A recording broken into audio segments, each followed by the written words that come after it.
Hi mga ka-neighbors, morning. Ang madaling araw of my life bilang isang caregiver.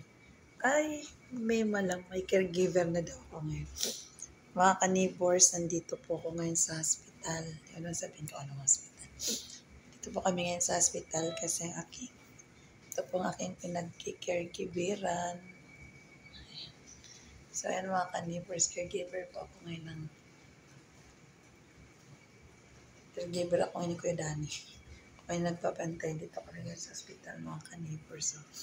So, ayun, mga ka-neighbors.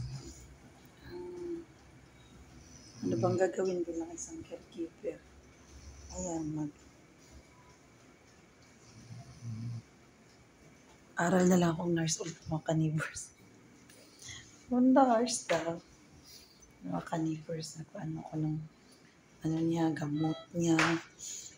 Tapos maya-maya may mga nurse na pumapasok. Tapos ayan, pag magwiwi siya mga ka-neighbors, ayan o. So, papantayan ko. Ito, itatapon pala natin yung wiwi na niya. Kasi, puno na mga ka-neighbors. Ayan. So, ito po yung trabaho na caregiver. Aray. Hindi na po, siyempre, ano ko naman ito mga ka-neighbors. Family, naman. Seryoso to, seryoso. Wala po tong sweldong pagka-caregiver mga ka-neighbors. So, hindi to sa CR. Ayan yung urine na niya.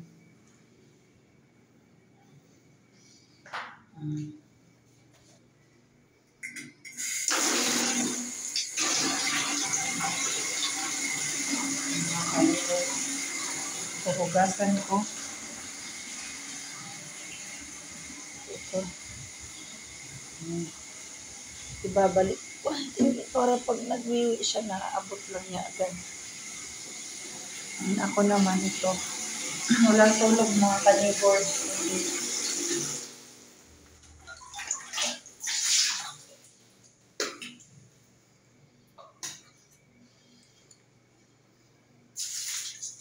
Mga ka-neighbors.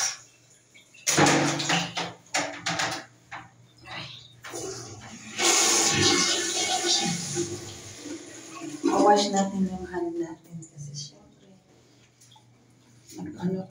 naghawak ng kung ano-ano. So, hindi po pero nagbantay sa hospital mga ka-neighbors para sabihin ko po sa inyo. Wala po akong tulog ilang araw na doon. Siyempre, papa po siya ng aking labi-dabi. Charot. So, ito mga ka-neighbors. Ito po ngayon ang inyong ka-neighbors. Naging caregiver bantay sa hospital. So, yan mga ka-neighbors. Madaling araw na hindi ako makatulog. Mahirap talaga pag sa hospital mga ka-neighbors. Hindi ka makatulog. Yan.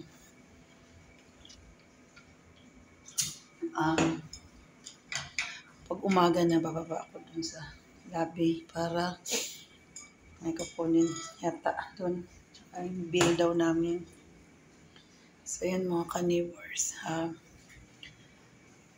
Madaling araw of my life. Actually, madaling araw na mga ka-neighbors pero hindi ko alam.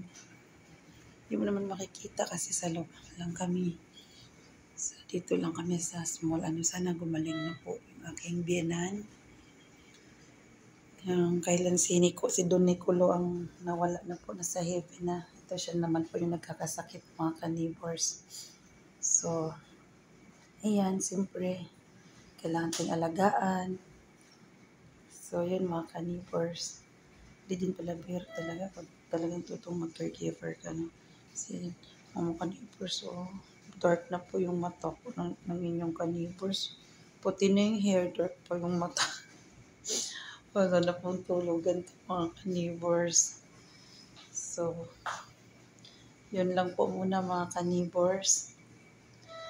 See you later, alligator mga ka-neighbor. Update ko kayo sa tomorrow sa part 2 ito. Kasi mukhang magtatagal pa kami dito sa hospital mga ka-neighbors. Bye mga ka-neighbors!